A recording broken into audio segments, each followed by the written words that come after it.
So hello बच्चों, क्या हालचाल। My name is Gautam Lakhani and I welcome you all to Motion 678। So भैया आज के इस वीडियो में हम लोग पढ़ने वाले हैं क्लास 8 न्यू एसएसटी एनसीईआरटी का बहुत ही इंपॉर्टेंट चैप्टर जिसका नाम है द राइज ऑफ मराठास। यानी कि इस चैप्टर के अंदर आपके गौतम भैया आपको बताएंगे छत्रपति शिवाजी महाराज के बारे में, मराठाओं के बारे में हम देखेंगे समझेंगे कि कैसे मराठाओं ने मुगलों के सामने कभी भी हार नहीं मानी, किस तरीके से अपने पूरे जीवन में औरंगजेब मराठाओं से परेशान रहा, और साथ ही साथ समझेंगे देखेंगे कि जब बात आती है छत्रपति शिवाजी महाराज की तो किस तरीके से उन्होंने मराठा एम्पायर को एस्टैब्लिश करने का काम करा, क्या फाउंडेशन रखी और इस फाउंडेशन के पीछे जो स्वराज की वैल्यूज थी वो क्या थी। तो चलिए सेशन की शुरुआत करते हैं, वीडियो की शुरुआत करते हैं बिना टाइम वेस्ट करे। फटाफट से हर एक बच्चा वीडियो को लाइक कर देगा। इस वीडियो का लाइक का टारगेट है 1000 लाइक्स का, एंड कमेंट्स के अंदर अपना अपना फीडबैक मुझे जरूर दीजिएगा।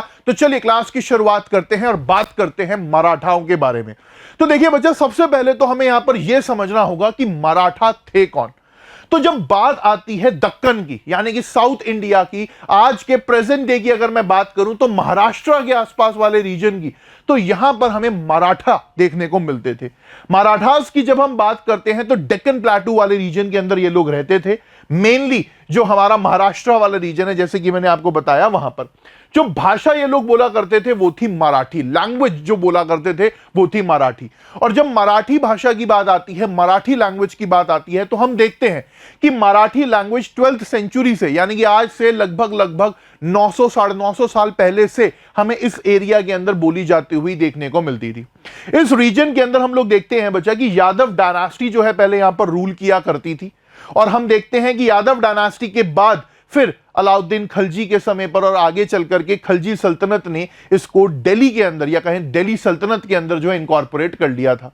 और आगे चल करके इसके बाद हम देखते हैं कि यहां पर हमें दिल्ली सल्तनत के डिसइंटीग्रेशन के बाद, दिल्ली सल्तनत के बिखरने के बाद, तो हमें यहां पर बीजापुर, गोलकोंडा और ये सब जो आदिल शाही डायनास्टीज थी वो हमें एस्टैब्लिश होते हुए इस रीजन के अंदर देखने को मिलती हैं। तो जब बात आती है मराठाओं के बारे में, मराठाओं की जब हम बात करते हैं तो हम देखते हैं कि मराठाओं को यूनाइट करके रखने में, या मराठी लैंग्वेज बोलने वाले लोगों को एकजुट करके रखने में भक्ति मूवमेंट का या कई साधु संतों का बहुत इंपॉर्टेंट रोल हमें यहां पर देखने को मिला। हम देखते हैं कि जब बात आती है भक्ति मूवमेंट की, यानी कि जब इंडिया के अंदर, भारत के अंदर 7th सेंचुरी से लेकर के 17th सेंचुरी तक जब हमारे साधु संतों ने हमारे धर्म को, हमारे कल्चर को, हमारे बिलीफ को बचा करके रखने का, प्रिजर्व करके रखने का काम किया, तो इस समय पर हम देखते हैं कि बहुत सारे साधु संत हमें होते हुए देखने को मिले। चाहे श्री आदि शंकराचार्य जी की हम बात करें, या संत गुरु रामदास जी की बात करें, या संत हम तुकाराम जी की बात करें, बहुत से साधु संत ऐसे हुए जिन्होंने भारत की संस्कृति को, भारत के कल्चर को, भारत की सभ्यता को बचा करके रखने की कोशिश करी। किनसे? जो विदेशी हुकूमत थे उनके खिलाफ, उनके एक तरीके से अटैक से। तो हम देखते हैं कि इस रीजन के अंदर भी, चाहे श्री गुरु ध्यानेश्वर जी हो गए हों, नामदेव जी हो गए हों, तुकाराम जी हो गए हों, या संत गुरु रामदास जी हो गए हों, जो कि छत्रपति शिवाजी महाराज के गुरु थे, इन लोगों ने मराठी सॉन्ग्स, मराठी लैंग्वेज के अंदर लोगों को कनेक्ट करके रखने का काम करा। हम देखते हैं कि इन सब लोगों ने क्या करा बच्चा, जितने भी हमारे वैदिक लिटरेचर थे, जितना भी हमारा सनातन कल्चर था, जितने भी हमारा सनातन लिटरेचर था, चाहे उपनिषदाज हो गए हों, चाहे भागवत गीता हो गई हो, उनको मराठी भाषा के अंदर जो है ट्रांसलेट करा, ताकि आम जनता जो है उस तक वो बातें पहुंच सके, आम जनता जो है उससे कनेक्ट कर सके। और हम देखते हैं कि सिर्फ और सिर्फ धर्म का प्रचार इन लोगों ने नहीं करा, इन लोगों ने पॉलिटिकली लोगों को अवेयर करने का काम भी करा। तो जिस तरीके से प्रीवियस सेशन के अंदर आप लोगों ने सिखों के बारे में मेरे साथ पढ़ा था, हम लोगों ने देखा था कि कैसे सिखों ने धर्म के साथ साथ एक तरीके से खुद को पॉलिटिकल आइडेंटिटी के तौर पर भी एस्टैब्लिश करा, स्पेशली आफ्टर गुरु अर्जन देव जी। उसी तरीके से हम मराठाओं के केस में भी देखते हैं कि जब बात आती है संत ध्यानेश्वर जी की, नामदेव जी की, तुकाराम जी की, या संत गुरु रामदास जी की, इन लोगों ने धर्म का प्रचार तो करा ही, बट धर्म के प्रचार के साथ साथ आम जनता को पॉलिटिकली अवेयर भी करा कि भैया हमें अपनी मातृभूमि को बचा करके रखना है, अपनी मातृभूमि के लिए, अपने कल्चर के लिए, अपनी सभ्यता के लिए अपने आप को एकजुट करना है। तो हम देखते हैं कि यहां पर जो भी टीचिंग्स इन संतों की रही, इन महात्माओं की रही, इन्होंने मराठाओं को एक तरीके से कल्चरली यूनाइट करने का काम करा, कल्चरली जोड़ने का काम करा। और आगे चल करके हम देखते हैं कि ये मराठा बहुत इंपॉर्टेंट पावरफुल पॉलिटिकल फोर्स में भी हमें बनते हुए देखने को मिले, specially under the leadership of Chhatrapati Shivaji Maharaj. तो कुल मिलाकर के यह कहना बिल्कुल भी गलत नहीं होगा कि जब बात आती है संत महात्माओं की, इन लोगों ने आम जनता को पॉलिटिकली अवेयर करने का काम करा, आम जनता को एक तरीके से सोशली अवेयर करने का काम करा, आम जनता को समझाया बताया कि भैया इस मातृभूमि के लिए हमें अपना बलिदान देना होगा। तो भक्ति के साथ साथ, धर्म के साथ साथ लोगों को पॉलिटिकल अवेयर करने का काम भी यहां पर बहुत बड़े लेवल पर करा गया। आगे चल करके जब बात आती है छत्रपति शिवाजी महाराज की या मराठाओं की, तो इस चैप्टर के अंदर हम यही सारी चीजें पढ़ने वाले हैं। हम देखेंगे कि किस तरीके से जब शिवाजी महाराज की बात आती है बच्चा, तो शिवाजी महाराज का जन्म हमें कब होता हुआ देखने को मिला? 1630 के अंदर शिवाजी महाराज का जन्म हमें होता हुआ देखने को मिला। और 16 साल की उम्र में छत्रपति शिवाजी महाराज 1646 के अंदर कहां पर हमें देखने को मिलते हैं? हमें वो देखने को मिलते हैं बेसिकली एक तरीके से रूल करते हुए। आगे चल करके हम देखते हैं कि मराठा नेवी की पहले भारतीय रूलर हुए जिन्होंने नेवल फोर्स के तौर पर खुद को एस्टैब्लिश करा। तो मराठा नेवी का हमें एस्टैब्लिशमेंट 1657 के अंदर होता हुआ देखने को मिला। और आगे चल करके हम देखते हैं कि जब औरंगजेब ने छत्रपति शिवाजी महाराज को बंदी बना लिया, उसके बाद कैसे औरंगजेब की कैद से वो निकल करके आए और किस तरीके से आगे चल करके 1674 में वो खुद छत्रपति बने।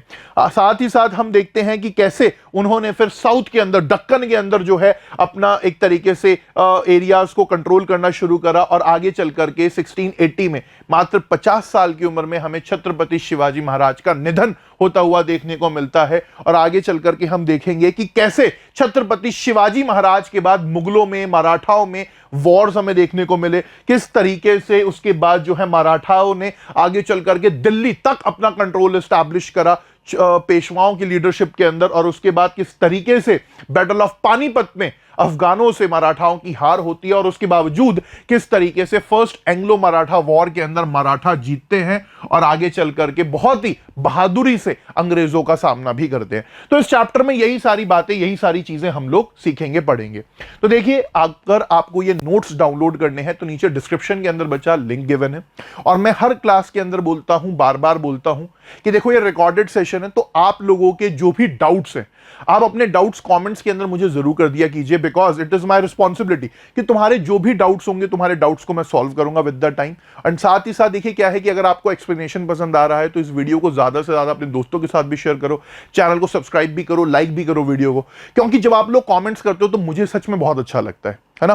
तो चलिए गौतम भैया आपको आप आगे लेकर के चलते हैं और बात करते हैं हम यहां पर मराठा पावर के फाउंडेशन के बारे में, या कहें छत्रपति शिवाजी महाराज के जन्म के बारे में। तो देखिए अभी हमने क्या पढ़ा बच्चा, अभी हम लोगों ने देखा कि भैया आगे चल करके हम देखते हैं कि 1630 के अंदर छत्रपति शिवाजी महाराज का जन्म हमें होता हुआ देखने को मिलता है शाहजी और जीजाबाई की फैमिली के अंदर। यानी कि शाहजी जो है उनके फादर थे और जीजाबाई जो है उनकी मदर थी। हम देखते हैं कि भोसले क्लैन, यानी कि जो भोसले कम्युनिटी थी, उनके अंदर छत्रपति शिवाजी महाराज का जन्म होता है। पुणे और आसपास के इलाकों में इनका पूरा बचपन निकलता है। हम देखते हैं बच्चा कि जो मराठा थे वो आसपास के जो सल्तनत वाला रीजन था, उनके अंदर एक तरीके से वॉरियर कम्युनिटी के तौर पर, सोल्जर कम्युनिटी के तौर पर जो है वहां पर कार्यरत थे। तो हम देखते हैं, समझते हैं कि संत गुरु रामदास जी की लीडरशिप के अंदर, या संत गुरु रामदास जी ने जो बातें छत्रपति शिवाजी महाराज को सिखाई, उनकी जो टीचिंग्स रही, उनको फॉलो करते हुए छत्रपति शिवाजी महाराज ने कहा कि भैया अगर हम मराठे खुद एकजुट हो जाएं, खुद इकट्ठा हो जाएं, तो हम क्यों नहीं अपने लिए अपना एक तरीके से आप मान करके चलिए कि अपना रूल एस्टैब्लिश कर सकते हैं। तो छत्रपति शिवाजी महाराज ने मराठाओं को एकजुट करके कहा कि हम दूसरों के लिए लड़ रहे हैं, अगर हम अपने लिए लड़े, स्वयं के लिए लड़े, अपने धर्म के लिए लड़े, तो क्या है, ये हमारे लिए ज्यादा अच्छी बात है।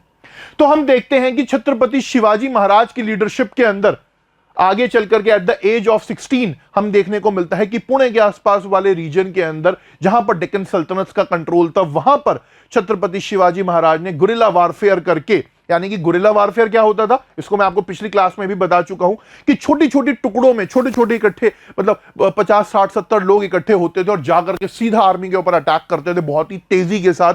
तो ये जो अटैक करने का स्टाइल था, इस अटैक करने के स्टाइल से छत्रपति शिवाजी महाराज ने डेक्कन सल्तनत को, मुगलों को बहुत बड़े लेवल पर जो है एक तरीके से नुकसान पहुंचाया। और हम देखते हैं कि छत्रपति शिवाजी महाराज जो है स्वराज की बात करते हैं, सेल्फ रूल की बात करते हैं। तो ये जो आइडिया था स्वराज का, इसमें छत्रपति शिवाजी महाराज ने क्या कहा कि भैया अभी हम लोग क्या कर रहे हैं, अभी हम लोग डेक्कन सल्तनत को सर्व कर रहे हैं, अभी हम अपनी सर्विसेज डेक्कन सल्तनत को दे रहे हैं, हम इन रूलर्स को दे रहे हैं जो खुद बाहर से आए हुए हैं कई। तो अगर हम स्वराज की बात करें, यानी कि सेल्फ रूल की अगर हम बात करें, तो हम अपने इस देश के लिए, अपनी मातृभूमि के लिए हमें खुद को एक तरीके से क्या करना चाहिए, सर्व करना चाहिए। तो इन्होंने कहा कि हम दूसरों की सर्विस करें, इससे बेटर है हम खुद सर्विस करें, हम खुद अपने लिए काम करें, हम खुद अपना एक जो है यहां पर एक तरीके से क्या करें, एम्पायर स्टैब्लिश करें। तो छत्रपति शिवाजी महाराज जो है यहां पर एट द एज ऑफ 16 बच्चा लीड करते हैं और हम देखते हैं कि चीजें आगे बदलती हुई हमें देखने को मिली। जब बात आती है छत्रपति शिवाजी महाराज की, तो पूरे वेस्ट कोस्ट के अंदर, यानी कि जो प्रेजेंट डे महाराष्ट्र का कोंकण वाला रीजन है, यानी कि आप मान करके चलिए कि जो बेसिकली वेस्ट कोस्ट वाला रीजन है, जो समुद्र के आसपास का, अरेबियन सी के आसपास का रीजन है महाराष्ट्र का, वहां पर छत्रपति शिवाजी महाराज का जो एम्पायर था, जो उनका किंगडम था, वो धीरे धीरे हमें एक्सपेंड होता हुआ देखने को मिला।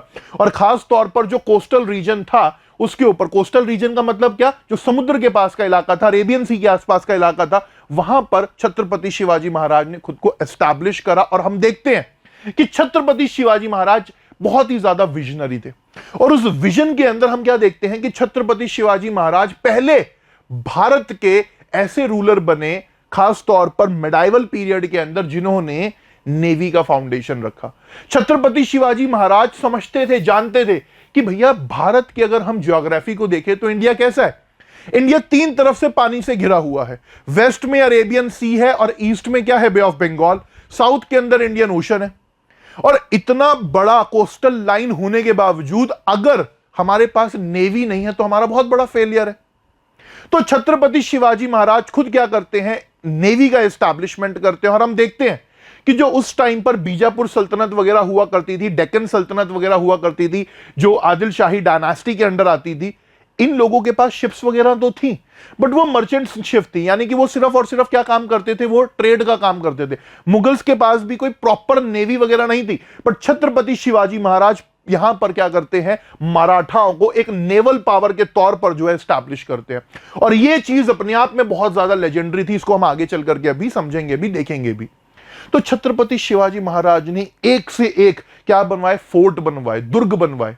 और हम देखते हैं कि आज भी कई फोर्ट, कई किले वो छत्रपति शिवाजी महाराज के आपको देखने को मिलते हैं महाराष्ट्र के इलाकों में।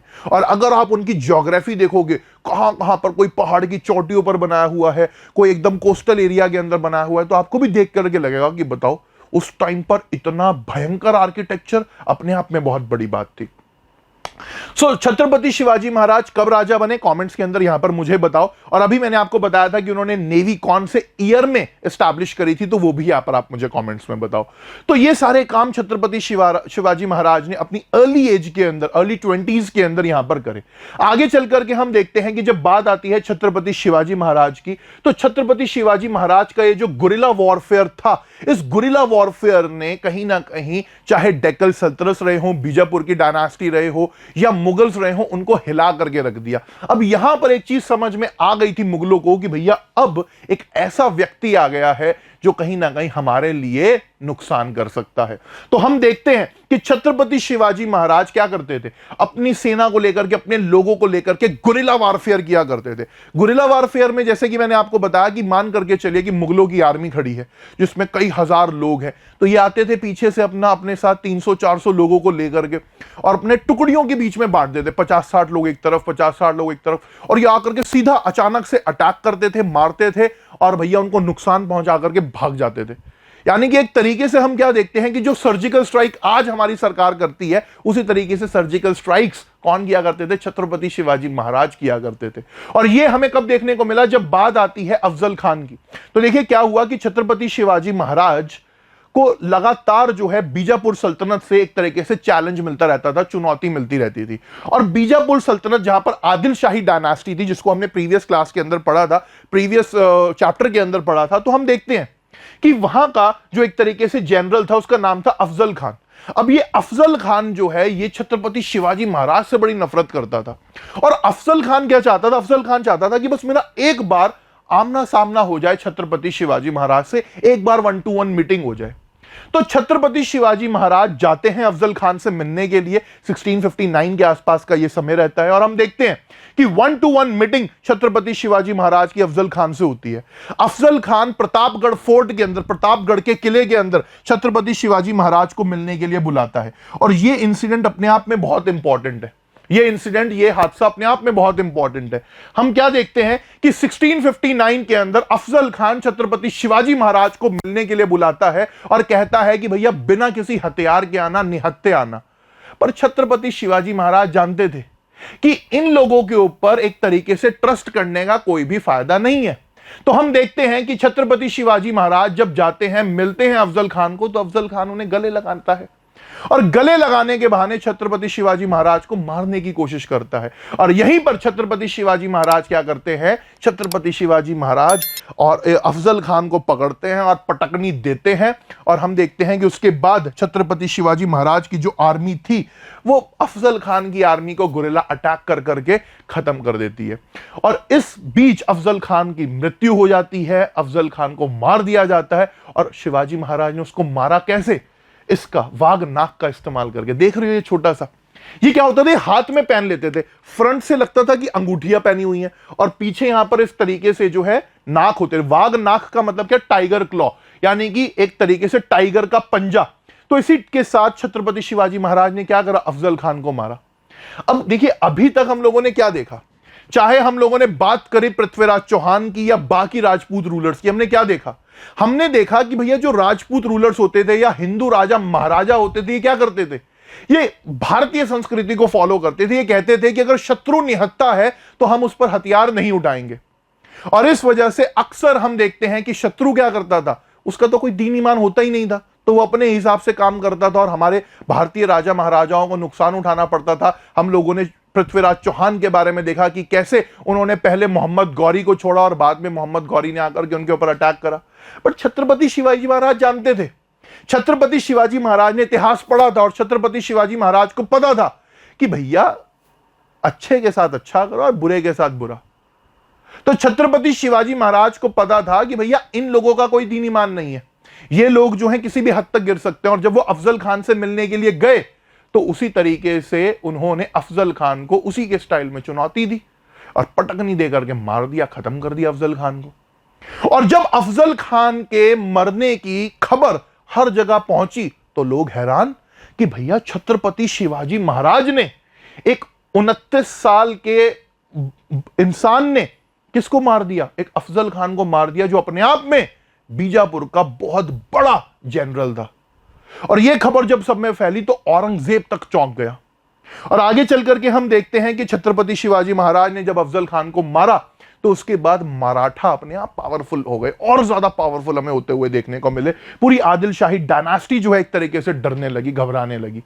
हम देखते हैं कि इस वाघ नाक का इस्तेमाल करके छत्रपति शिवाजी महाराज ने बेसिकली किसको खत्म कर दिया? अफजल खान को खत्म कर दिया। अब यहां पर तुम सबके लिए क्वेश्चन है, कमेंट्स के अंदर मुझे बताओ कि अगर तुम्हें टाइम ट्रैवल करने का मौका मिले, अगर तुम्हें इतिहास में पीछे जाने का मौका मिले, छत्रपति शिवाजी महाराज से मिलने का मौका मिले, तो ऐसे क्या 3 क्वेश्चन होंगे जो तुम छत्रपति शिवाजी महाराज से पूछने जाओगे?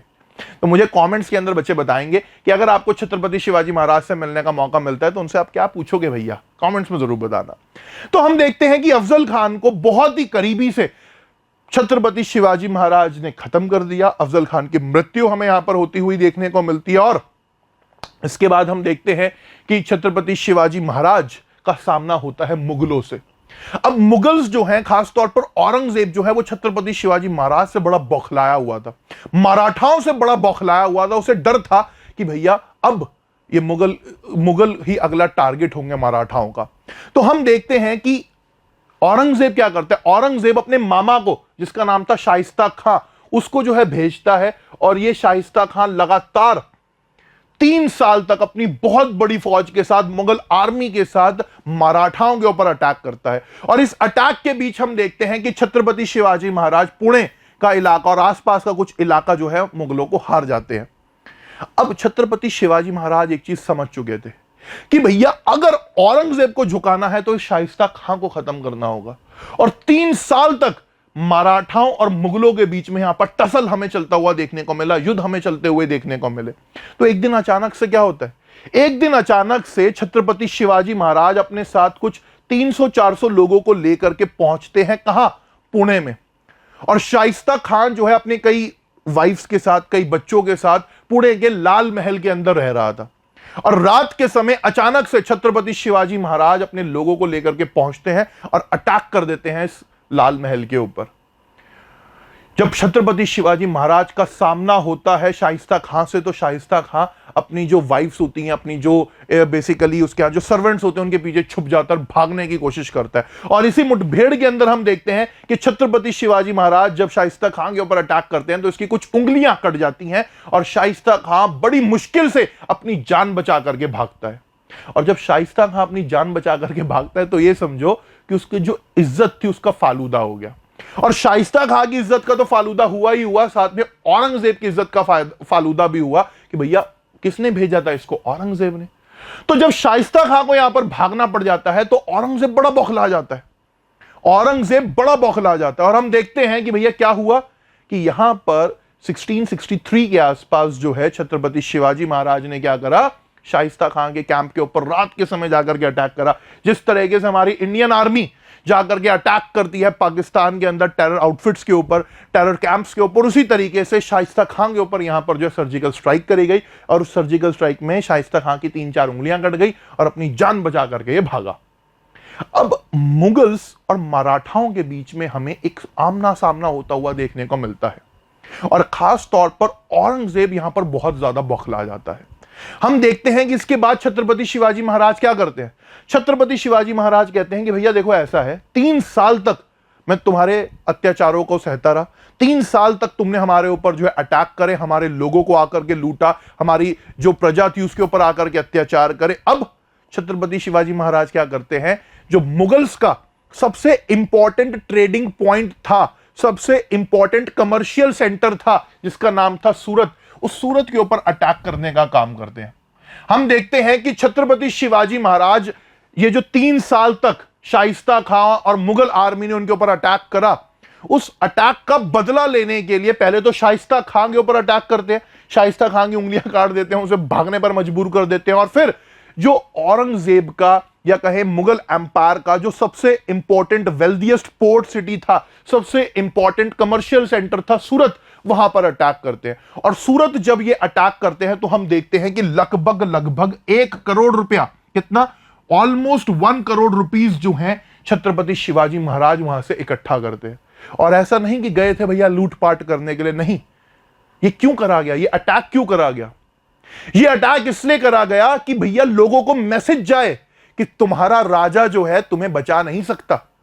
हम देखते हैं यूरोपियंस लिखते हैं, यूरोपियन न्यूज़पेपर, इंग्लिश न्यूज़पेपर इस बारे में लिखते हैं कि छत्रपति शिवाजी महाराज ने, जो सूरत के अंदर यूरोपियंस थे, जो अंग्रेज थे, जो डच थे, जो बाकी कम्युनिटीज थी, उनको चिट्ठी लिखी पहले कि जो पैसा तुम एक तरीके से प्रोटेक्शन या व्यापार करने के लिए मुगलों को देते हो वो मुझे दो, अगर नहीं दोगे तो मैं अटैक कर दूंगा। इन लोगों को लगा कि अरे ऐसे ही धमकी दे रहे होंगे।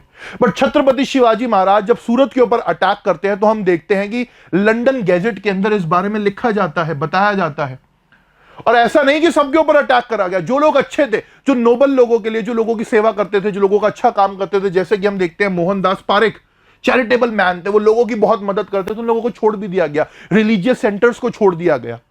तो छत्रपति शिवाजी महाराज ने जब सूरत के ऊपर अटैक करा तो हम क्या देखते हैं कि एक तरीके से औरंगजेब के ऊपर सीधा अटैक करा गया, औरंगजेब की इज्जत के ऊपर, औरंगजेब की प्रेस्टीज के ऊपर अटैक करा गया और लोगों को मैसेज दिया गया कि औरंगजेब अपने एरिया के अंदर व्यापार को नहीं बचा सकता, व्यापारियों की सेफ्टी नहीं कर सकता। तो यह चीज हमें यहां पर होती हुई देखने को मिली। And this incident was a great insult to the Mughals. ये औरंगजेब के सामने सबसे बड़ी एक तरीके से क्या थी, उसकी चुनौती थी। कि छत्रपति शिवाजी महाराज सूरत की धरती से उसको ललकार रहे हैं कि आ औरंगजेब, देखता हूं तू क्या करता है। और औरंगजेब इतना ज्यादा बौखला जाता है कि वो भेजता है महाराजा जयसिंह को। महाराजा जयसिंह को भेजता है कि भैया जाओ, जाकर के छत्रपति शिवाजी महाराज से आमना सामना करो। और हम देखते हैं कि छत्रपति शिवाजी महाराज और जयसिंह के बीच में यहां पर एक युद्ध होता है, जो मुगल्स की आर्मी को लीड कर रहे होते हैं। और उस समय पर जब यह युद्ध होता है तो उस युद्ध के बाद हम देखते हैं कि छत्रपति शिवाजी महाराज को हार का सामना भी करना पड़ता है और ट्रीटी ऑफ पुरंदर हमें यहां पर होती हुई देखने को मिलती है राजा जयसिंह और शिवाजी के बीच में, छत्रपति शिवाजी के बीच में। तो यहां पर छत्रपति शिवाजी महाराज को अपने कुछ एरियाज जो हैं, जैसे कि पुरंदर का जो फोर्ट है जो पुणे के पास पड़ता है प्रेजेंट डे में, वो बेसिकली किसको देना पड़ता है? महाराजा जयसिंह को देना पड़ता है।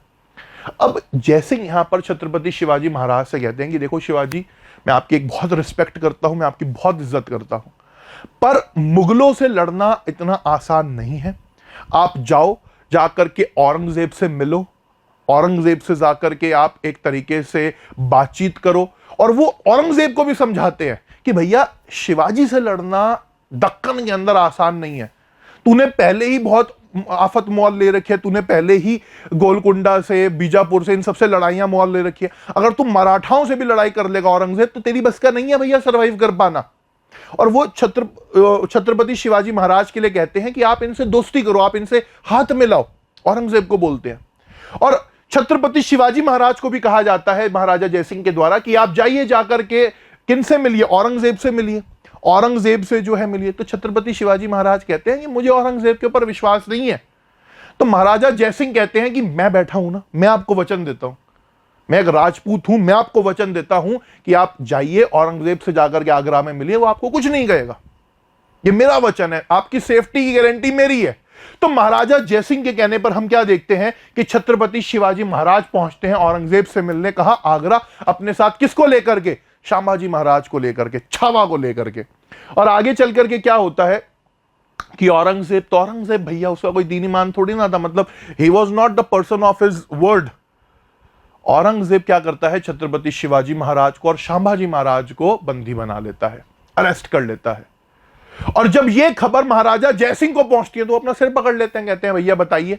औरंगजेब को तो समझ ही नहीं आता, इतने प्यार से समझाया कि भैया मराठाओं से दुश्मनी मत कर, एक तरफ तूने सिखों से दुश्मनी करी हुई है नॉर्थ वेस्ट के अंदर, पंजाब के अंदर, एक तरफ तू मराठाओं से दुश्मनी कर रहा है, दूसरा तू नॉर्थ ईस्ट के अंदर अहोम से दुश्मनी करके बैठा है, और साथ ही साथ साउथ के अंदर उलझा बैठा है, तू हर तरफ तो उलझा बैठा है भाई। तो वो क्या करते हैं?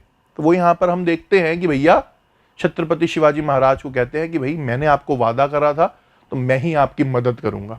और 1666 के अंदर छत्रपति शिवाजी महाराज बहुत ही चालाकी से औरंगजेब की कैद से निकलते हैं और आकर के दोबारा से जो एरियाज मुगल के कंट्रोल में थे उनको दोबारा से रिगेन करते हैं, हासिल करते हैं, जीतते हैं, और खुद 1674 के अंदर क्या बन जाते हैं? छत्रपति बन जाते हैं। और हम देखते हैं कि वो रायगढ़ के किले के अंदर खुद को छत्रपति के तौर पर जो है एस्टैब्लिश करते हैं, बहुत ही वैदिक रिचुअल्स के साथ, मंत्रोच्चारण के साथ, बहुत ही भयंकर लेवल पर, बहुत ही बड़े लेवल पर छत्रपति शिवाजी महाराज का कोरोनेशन करा जाता है और वो टाइटल लेते हैं श्री राजा शिवा छत्रपति।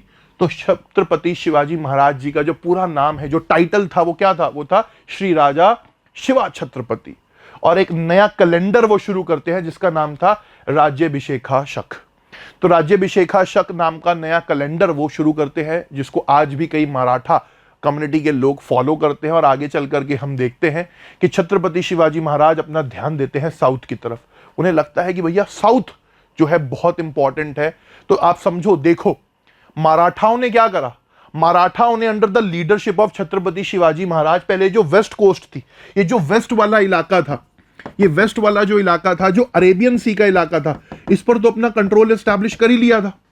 अब उनकी नजर पड़ती है ईस्ट की तरफ, यानी कि तमिलनाडु वाले रीजन की तरफ। तो वो क्या कहते हैं कि भैया अब हम ईस्ट की तरफ भी अपना कंट्रोल एस्टैब्लिश करते हैं। तो हम देखते हैं बच्चा कि छत्रपति शिवाजी महाराज दक्षिण की तरफ, यानी कि साउथ की तरफ अपने कैंपेन शुरू करते हैं, जिसको वो नाम देते हैं दक्षिण दिग्विजय, कि भैया अब मराठा जो है दक्षिण की तरफ जाएंगे। और हम देखते हैं कि ये जाकर के प्रेजेंट डे जो तमिलनाडु और आसपास का रीजन है, कर्नाटका का जो रीजन है, वहां पर अपने आप को एस्टैब्लिश करते हैं, मुगल्स को वहां से चुनौती देते हैं। और इसी तरीके से अब क्या हुआ कि मराठाओं का कंट्रोल वेस्ट पर भी है और ईस्ट पर भी है, दोनों तरफ हमें देखने को मिलता है। यानी कि मराठा अब क्या कर सकते हैं, अरेबियन सी के अंदर जितना भी व्यापार होता है, जितना भी ट्रेड होता है, वेस्ट कोस्ट पर जितना भी व्यापार होता है, उस पर इनका कंट्रोल रहेगा। और ईस्ट में जो बे ऑफ बंगाल वाला रीजन है, इस बे ऑफ बंगाल वाले रीजन पर भी उनका कंट्रोल रहेगा। वो यहां पर जो है अपना कंट्रोल एस्टैब्लिश कर पाएंगे। अब आप मुझे कमेंट्स के अंदर बताओ कि अगर मराठाओं के पास नेवी ना होती, मराठाओं के पास छत्रपति शिवाजी महाराज जैसे एक विजनरी लीडर ना होते, तो क्या मराठाओं के लिए पॉसिबल था इस तरीके से दोनों एरियाज के ऊपर अपना कंट्रोल करना? नहीं था, बिल्कुल भी नहीं था। तो हम देखते हैं कि under the leadership of Chhatrapati Shivaji Maharaj, Maratha खुद को वेस्ट के अंदर और थोड़ा बहुत जो है साउथ ईस्ट के अंदर, तमिलनाडु के आसपास के इलाकों में, थंजावुर के आसपास के इलाकों में खुद को एस्टैब्लिश करते हैं। और आगे चल करके at the age of 50 Chhatrapati Shivaji Maharaj का निधन, छत्रपति शिवाजी महाराज की डेथ हमें होती हुई देखने को मिलती है फीवर से। तो बुखार के कारण छत्रपति शिवाजी महाराज की डेथ यहां पर हो जाती है। बट अगर आप छत्रपति शिवाजी महाराज के पीरियड को देखें तो 1646 से लेकर के, कब से, 1646 से लेकर के 1680 तक छत्रपति शिवाजी महाराज का जो रेन रहा, छत्रपति शिवाजी महाराज ने जो रूल करा, वो जो पीरियड था वो अपने आप में बहुत ही महत्वपूर्ण रहा। खास तौर पर जब बात आती है राम राज्य को लेकर के, तो वो चीजें हमें यहां पर, वो गुण हमें यहां पर देखने को मिले, वो फीचर्स हमें यहां पर देखने को मिले। और छत्रपति शिवाजी महाराज की जब हम बात करते हैं तो अपनी पूरी लाइफ टाइम के अंदर उन्होंने भारत के अंदर मुगलों को लगातार चुनौतियां दी।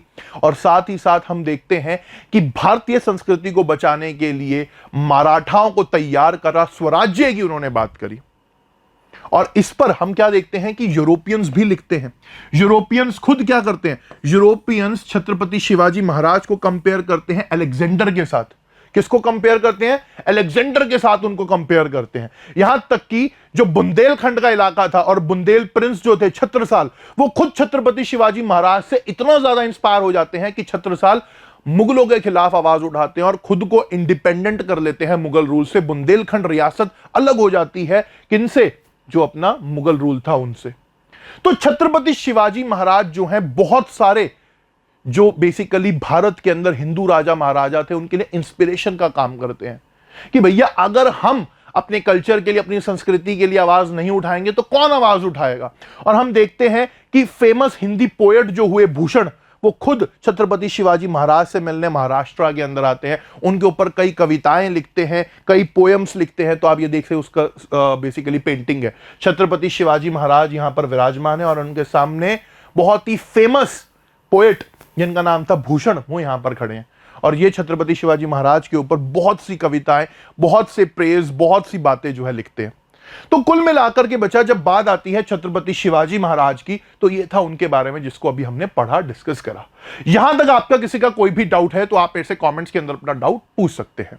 अब छत्रपति शिवाजी महाराज के बाद आगे क्या, तो छत्रपति शिवाजी महाराज के बाद आगे क्या हुआ उसके बारे में हम पढ़ेंगे, देखेंगे, समझेंगे। बट उससे पहले एक बहुत इंपॉर्टेंट फैक्ट जो हमें यहां पर देखने को मिलता है। मैंने तुम्हें क्या कहा, मैंने तुम्हें बताया कि जब बात आती है छत्रपति शिवाजी महाराज के रूल की, तो छत्रपति शिवाजी महाराज का जो रूल था वो एक तरीके से स्वराज की बात करता था, राम राज्य की बात करता था। वहां पर इनजस्टिस के खिलाफ आवाज उठाई जाती थी और एक तरीके से ह्यूमन डिग्निटी के लिए, आम जनता के जो अधिकार थे उनको प्रोटेक्ट करने की बात करी जाती थी। तो यहां पर जब छत्रपति शिवाजी महाराज ने तमिलनाडु के आसपास के इलाकों पर अपना कंट्रोल एस्टैब्लिश करा, या वेस्टर्न कोस्ट पर उनका जब कंट्रोल एस्टैब्लिश हुआ, तो जब उनका सामना यूरोपियन से हुआ, खास तौर पर डचों से हुआ, तो ये लोग क्या करते थे, ये जो डच थे, पोर्चुगीज थे, ये जो यूरोपियंस थे, ये भारत से क्या करा करते थे, जो गरीब लोग होते थे, जो बहुत ही ज्यादा पिछड़े हुए लोग होते थे, जिनके पास कुछ करने को नहीं होता था, उन लोगों को स्लेव बना करके, उन लोगों को गुलाम बना करके क्या किया करते थे, बेचा करते थे, सेल किया करते थे। तो डच हो गए, कई यूरोपियंस हो गए, ये क्या करते थे बच्चा, ये भारत से लोगों को खरीदते थे, भारतीय लोगों को खरीदते थे और उनको दूसरे देशों में जाकर के बेचा करते थे, गुलाम बना करके बेचा करते थे। तो छत्रपति शिवाजी महाराज ने इसके खिलाफ आवाज उठाई। आप देखो, सोचो, समझो कि ना तो किसी मुगल रूलर ने ना ही किसी और रूलर ने इसके खिलाफ आवाज उठाई कि ये गलत हो रहा है भारतीयों के साथ। पर छत्रपति शिवाजी महाराज यहां पर जो है इंटरवीन करते हैं, आवाज उठाते हैं और डचों को और बाकी यूरोपियंस को साफ साफ कह देते हैं कि भैया मेरे होते हुए ये बिल्कुल भी नहीं चलेगा, ये स्लेव ट्रेड तुम नहीं कर पाओगे। और आप यकीन मानिए कि जो स्लेव ट्रेड होता था, यानी कि भारत से लोगों को खरीद करके दूसरे देशों में जो बेचा जाता था, इसमें यूरोपियंस बहुत पैसा कमाते थे, मस्त अपना पैसा कमाते थे। तो छत्रपति शिवाजी महाराज यहां पर जो है लोगों की डिग्निटी के लिए, लोगों की इज्जत के लिए, सम्मान के लिए, भारतीयों के सम्मान के लिए अड़ जाते हैं कि भैया ये पॉसिबल नहीं है, मेरे होते हुए ये काम नहीं होगा। तो हम देखते हैं कि at the age of 50 Chhatrapati Shivaji Maharaj का निधन हमें होता हुआ देखने को मिलता है। और छत्रपति शिवाजी महाराज के बाद उनके दो बेटे थे, संभाजी महाराज और राजा रामजी महाराज। और हम देखते हैं कि छत्रपति शिवाजी महाराज की डेथ के बाद संभाजी महाराज जो है छत्रपति बनते हैं। संभाजी महाराज के ऊपर अभी एक मूवी भी आई थी छावा, जिसमें विकी कौशल थे। तो आप मुझे कमेंट्स के अंदर बताइए कि किस किस बच्चे ने वो छावा मूवी देखी है, और अगर आपने वो छावा मूवी देखी है तो आपको पता होगा कि किस तरीके से संभाजी महाराज ने मुगल्स को एक रेजिस्टेंस दिया, किस तरीके से औरंगजेब संभाजी महाराज से परेशान रहता था। और हम देखते हैं कि जो मराठा थे वही जो है सिर्फ क्या कर रहे थे, मुगल्स को दक्कन के अंदर, साउथ इंडिया के अंदर रोक रहे थे। औरंगजेब ने कई बार कोशिश करी कि भैया वो क्या कर सके, इन एरियाज के ऊपर अपना कंट्रोल एस्टैब्लिश कर सके, बट हमेशा मराठाओं से उसका जब सामना होता था तो मुगल आर्मी को मुंह की खानी पड़ती थी। और आगे चल करके हम देखते हैं कि बहुत ही ट्रेशरी के साथ, एक तरीके से धोखाधड़ी के साथ संभाजी महाराज को जो है अरेस्ट किया जाता है और उनको आगे चल करके एग्जीक्यूट कर दिया जाता है। बहुत ज्यादा टॉर्चर्स उनको दिए जाते हैं। तो बहुत ज्यादा टॉर्चर देने के बाद संभाजी महाराज का निधन हमें यहां पर होता हुआ देखने को मिलता है, उनकी शहादत हमें यहां पर देखने को मिलती है। और औरंगजेब खुद इस बात को कहता है, औरंगजेब खुद इस बात को कहता है कि भैया जब बात आती है शिवाजी महाराज की, तो शिवाजी महाराज के जो आगे सक्सेसर्स हुए, चाहे संभाजी महाराज रहे या राजा रामजी महाराज रहे, जिनके बारे में हम पढ़ेंगे कि भैया ये मतलब कितने वीर लोग हैं, कितने पावरफुल लोग हैं। और वो कहता है कि अगर मेरा एक भी बेटा इनके जैसा होता तो मुझे पूरे के पूरे वर्ल्ड पर कोई रूल करने से रोक नहीं सकता था। तो आप देखिए औरंगजेब खुद इस बात को कहता है, और अपनी पूरी जीवन औरंगजेब मराठाओं से परेशान रहा। तो कुल मिलाकर के संभाजी महाराज के बाद, छावा की मृत्यु के बाद हम क्या देखते हैं बच्चा, राजा रामजी महाराज जो है यहां पर क्या बनते हैं, वो बेसिकली छत्रपति बनते हैं। और तमिलनाडु वाले रीजन से, जो जिंजी के आसपास का इलाका है, वहां से वो लगातार, साउथ इंडिया से वो लगातार जो है मुगल्स को रेजिस्ट करते रहते हैं, मुगलों के खिलाफ आवाज उठाते रहते हैं। और खास तौर पर हम देखते हैं कि जो गुरिल्ला वॉरफेयर की टेक्निक थी राजा रामजी महाराज की, उनकी मदद से ये आगे बढ़ते हैं। और सबसे इंपॉर्टेंट चीज हमें यहां पर क्या देखने को मिलती है कि बहुत ही यंग एज में जो है बेसिकली राजा रामजी महाराज की मृत्यु हो जाती है, डेथ हो जाती है। और उनके बाद उनकी जो वाइफ थी ताराबाई, वो यहां पर जो है, उनकी जो क्वीन थी ताराबाई, वो यहां पर जो है चीजों को संभालती है। हम देखते हैं कि 1707 में, कब, 1707 में औरंगजेब की डेथ हो जाती है। तो औरंगजेब की जब डेथ होती है 1707 के बाद, उसके बाद देखा जाता है कि भैया मुगल्स जो है कमजोर हो रहे हैं। So under the leadership of Tarabai हम देखते हैं कि मराठा जो है वो ज्यादातर हिस्से पर, मुगल्स का जो हिस्सा था उस पर कंट्रोल एस्टैब्लिश करने में सक्सेसफुल होते हैं। और जब बात आती है महारानी ताराबाई की, तो इनका जीवन अपने आप में बहुत ही ज्यादा इंपॉर्टेंट हमें देखने को मिलेगा, जिसको अभी मैं आगे चल करके आपको बताऊंगा अभी। तो कुल मिलाकर के हम देखते हैं कि मराठाओं ने लगातार मुगल्स को एक तरीके से क्या करा, मुगल्स को रेजिस्ट करा, मुगल्स के खिलाफ लगातार आवाज उठाई। और आगे चल करके होता क्या है कि धीरे धीरे करके जब छत्रपति की पोस्ट यहां पर बचा कमजोर हो जाती है, तो हम देखते हैं कि छत्रपति शिवाजी महाराज की लीडरशिप में जो पूरा का पूरा सिस्टम था, it was centralised. It was centralised. Centralised का मतलब क्या कि भैया छत्रपति होंगे, शिवाजी महाराज होंगे, उनके बाद संभाजी महाराज हुए, और उनको असिस्ट करने के लिए, उनको साथ हेल्प करने के लिए उनके पास मंत्री वगैरह होंगे। और कुछ लोकल एरियाज में क्या करा जाएगा, एक तरीके से चीफ्स को अपॉइंट कर दिया जाएगा, लोगों को, पेशवाओं को अपॉइंट कर दिया जाएगा, प्राइम मिनिस्टर्स को अपॉइंट कर दिया जाएगा, जिनका काम होगा वहां पर लॉ एंड ऑर्डर को मैनेज करना, टैक्स कलेक्शन को मैनेज करना, वहां के लोगों का ध्यान रखना। बट हम देखते हैं कि आगे चल करके राजा रामजी महाराज के बाद जो छत्रपति आए वो थोड़े से कमजोर रहे और यहां पर पेशवा जो है हमें थोड़े से मजबूत होते हुए देखने को मिले। और हम देखते हैं specially under the leadership of Bajirao one and Nana Saheb, Peshwa जो है यहां पर काफी ज्यादा मजबूत हमें होते हुए देखने को मिलते हैं। जब बात आती है पेशवा बाजीराव वन की, तो पेशवा बाजीराव वन अपने आप में बहुत ही ज्यादा वीर योद्धा के तौर पर हमें देखने को मिलते हैं जिन्होंने मुगलों को झुकाया। और हम देखते हैं कि पेशवा बाजीराव वन ने ही क्या करा कि बहुत बड़े लेवल पर मराठाओं को एक्सपैंड करने का काम करा, मराठा साम्राज्य को एक्सपैंड करने का काम करा। तो क्या हुआ बच्चा कि पहले जो एम्पायर छत्रपति शिवाजी महाराज की लीडरशिप में चलता था, सेंट्रलाइज्ड हुआ करता था, वो धीरे धीरे आगे चल करके क्या हुआ कि पेशवाओं की लीडरशिप के अंदर आ गया।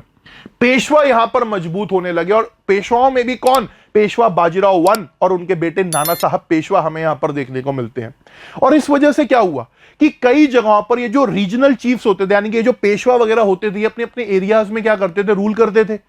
कई जगहों पर हमें देखने को भी मिला कि चीजें थोड़ी सी इनडिसिप्लिनरी भी कभी कभी हो जाती थी, यानी कि छत्रपति शिवाजी महाराज की जो मेन वैल्यूज थी, कई बार उन वैल्यूज को भी कॉम्प्रोमाइज करना पड़ जाता था। जैसे कि हम क्या देखते हैं कि छत्रपति शिवाजी महाराज ने अपने जीवन में जितने भी युद्ध लड़े, लड़ाइयां लड़ी, चाहे वो सूरत की लड़ाई ही क्यों ना हो या किसी भी बैटल की बात क्यों ना करें हम, तो कभी भी उन्होंने आम जनता के ऊपर अत्याचार नहीं करे, रिलीजियस प्लेसेस को उन्होंने नहीं लूटा, वहां पर अटैक नहीं करा। खास तौर पर जो बेसिकली गरीब दरिद्र लोग होते थे उनको छत्रपति शिवाजी महाराज ने हमेशा अपलिफ्ट करने का, उठाने का काम करा।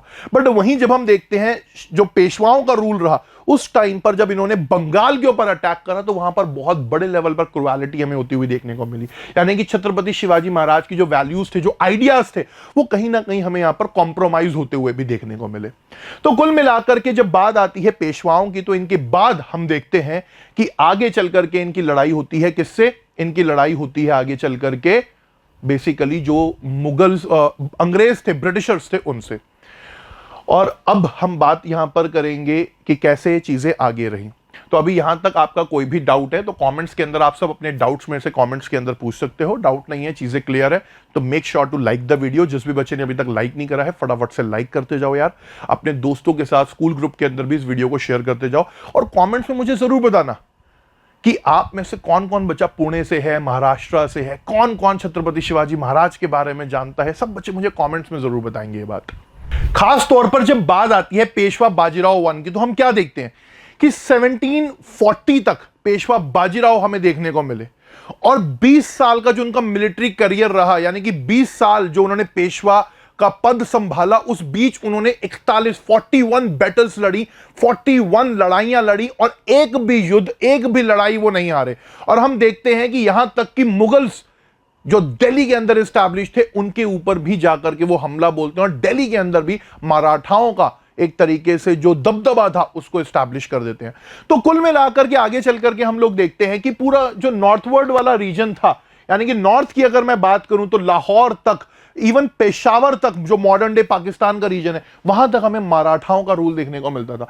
तो ये मराठाओं का मैप आप देख सकते हो कि कैसे 1759 1758 तक मराठाओं का एस्टैब्लिशमेंट हमें देखने को मिलता था। इतने बड़े एरिया के ऊपर इनका कंट्रोल हमें देखने को मिलता था। तो आप देखिए कि भैया अटक से कटक तक, कहां से, अटक से कटक तक, यानी कि एक तरीके से मॉडर्न डे पाकिस्तान से लेकर के उड़ीसा तक। और जब नॉर्थ की बात आती है तो नॉर्थ के अंदर हम क्या देखते हैं कि भैया जो यहां पर बेसिकली पंजाब वाला रीजन है, यहां से लेकर के नीचे साउथ में गोवा तक एंड देन तमिलनाडु का भी कुछ हिस्सा मराठाओं के कंट्रोल में हमें देखने को मिलता है। तो मराठा यहां पर खुद को बहुत बड़े लेवल पर एस्टैब्लिश करते हैं। इनकी आगे चल करके क्या होती है कि ठीक सीधी लड़ाई होती है अफगानों के साथ। अगर आप यहां पर देखें बच्चा तो क्या हुआ कि अब जो मराठा हैं वो बेसिकली अफगानिस्तान के बॉर्डर पर आ गए हैं। पेशावर कहां है, अफगानिस्तान के बॉर्डर पर है। और अफगानिस्तान के बॉर्डर पर आने का मतलब क्या कि उनका सीधा कन्फ्रंटेशन, सीधी लड़ाई होगी किसके साथ, बेसिकली अफगानों के साथ। तो हम यहां पर देखते हैं कि 1761 में थर्ड बैटल ऑफ पानीपत हमें होती हुई देखने को मिलती है, जिसमें मराठाओं को थोड़ा हार का सामना करना पड़ता है और मराठाओं की हार हमें यहां पर होती हुई देखने को मिलती है। पर उसके बावजूद भी आगे चल करके हम देखते हैं कि under the leadership of Peshwa Madhavrao one, Maratha खुद को दोबारा से खड़ा करते हैं, खुद से ताकतवर इस्टेब्लिश करते हैं खुद को।